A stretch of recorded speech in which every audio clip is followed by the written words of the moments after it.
вече долу-горе става.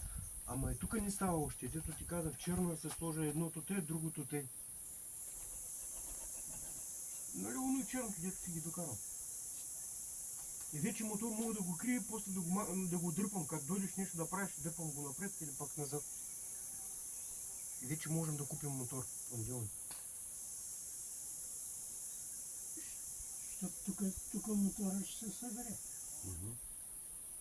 Та сурата ще е сложена нататък, решетките ще остават. Ти кой искаш да режеш? Той ли? От тази страна или там? Аз искам да... Сега няма да го цял като одеяло голямо. Не, защото това е на 3-4 ката. Да.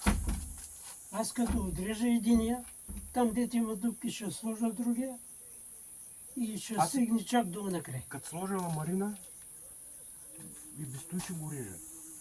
Нали, ламарина да не се нагрява. И два пъти да отрежеш не ми е проблем. Той без той плъховете го наяля. Зато и като го разгъна, като го отрежа, оттам да почне. Така.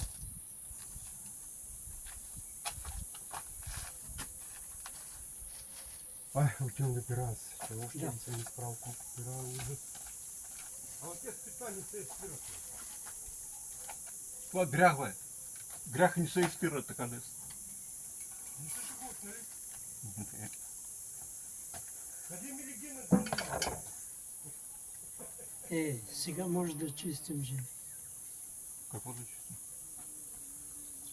От оне край там ти чисти ли? Не съм. Тъй. Не. Да ти помогна за да пълня ти да чистиш. Защото там, където чисто от земята, там може да се прави нещо. Иначе не става. Да мога да заварявам. А ти нали... къде ти електрожен?